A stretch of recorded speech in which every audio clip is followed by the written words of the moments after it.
Hi everyone, thanks for joining. Today I'm going to be doing a recipe on my favorite healing salve. First I'm going to be showing you the ingredients that I use and then I'll get into the recipe. So for the first part of this there is going to be a little prep. You have to do some sort of oil infusion with calendula petals and the comfrey leaf. I'm just showing you what I get. I get these ones off of Amazon and they come in nice little flakes, and then I do a cold oil infusion for a month. I don't know if you guys know what that is or not, but I'm sure there's tons of tutorials showing you how to do that. You can also do a hot infusion if you need this done quicker, but I'm pretty patient. Cold oil infusion is my favorite. I just put the oils on the windowsill and let them prep. For this tutorial I am using olive oil for the cold oil infusion. These are just examples of ones I've done in the past, not necessarily for this video specifically.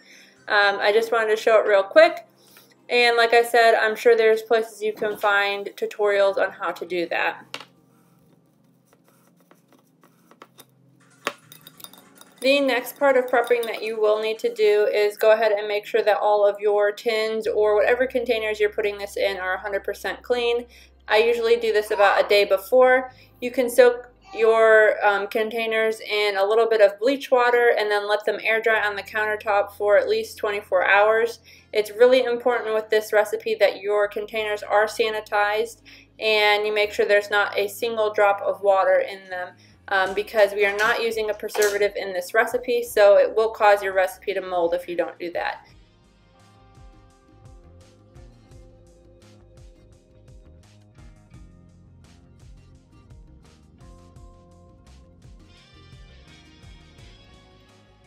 My original notes for this recipe were a little confusing and I used things like 1/4 of a cup, so I'm going to go ahead and convert some of that into ounce measurements to make it a little bit simpler for you guys. The first part I'm doing is measuring out about 1/4 of a cup or 1 ounce of the Infused Comfrey Oil. And you can also sub these oils out too, I'll explain in a minute.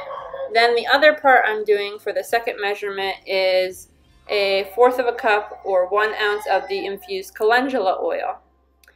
Then I will add an additional, just regular oil, no infusion, about 1/2 cup or 2 ounces of olive oil. If you don't want to use olive oil, some good replacements are sunflower oil or sweet almond oil. I would only recommend doing partial replacements of those oils and do it to whatever you feel like makes your recipe complete. The next ingredient that you want to add is coconut oil. I like to melt mine down just a little bit because it's a little bit easier to measure out. And you want to do about 1/2 cup of coconut oil or 2.5 ounces if you're doing it by weight. And like I said, I just melt down a little bit. I don't melt it all down. I put it in like the microwave or on my double boiler and just make sure I don't overheat the oil when I'm measuring it out.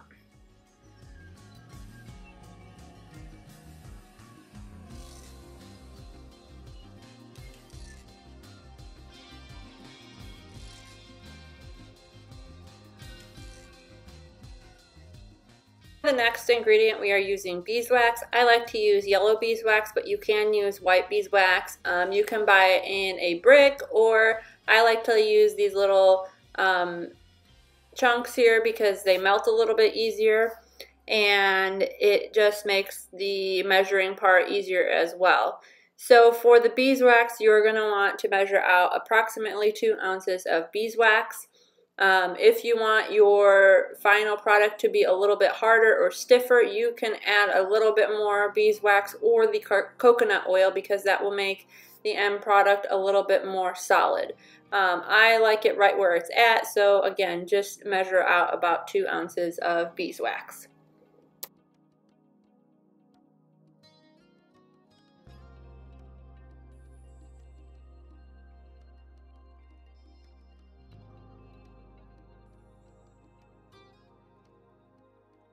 So the next step, I'm going to be using a glass cup to measure out essential oils. It's important to use a glass cup so the oils don't melt through the cup by the time you're done measuring out all your other ingredients.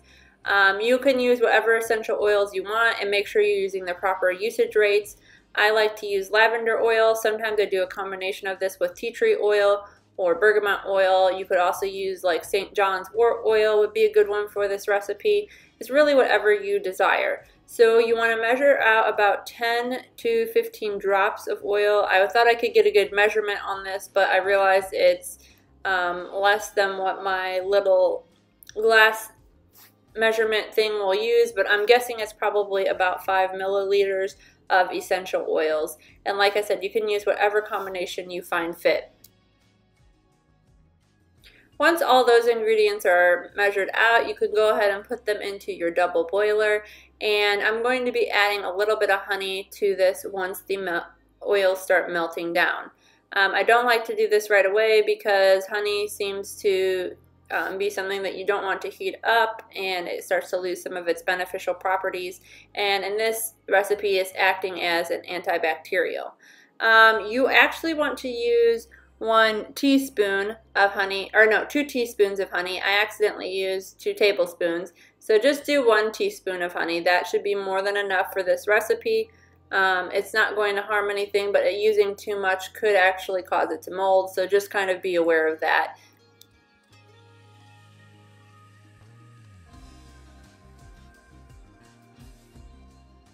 I just want to mention too that the honey and this last ingredient are optional. I am using arrowroot powder. The reason I'm using this, I don't normally use it, but I'm going to use this so the actual final product is a little less greasy.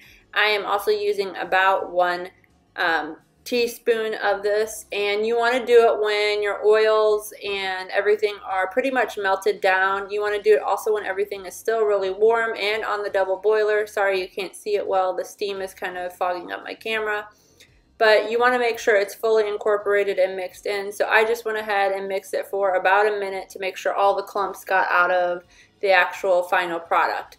Then I pulled it off the heat once that was fully incorporated.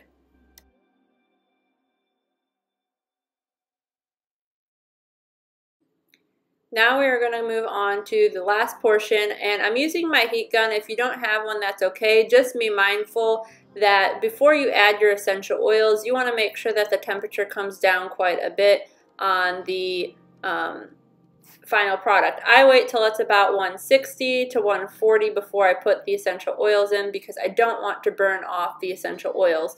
Because that will happen if you put the essential oils in when it's about 170 or 80. It's way too hot to be adding the essential oils at that point. So just go ahead and add it once it's cooled down.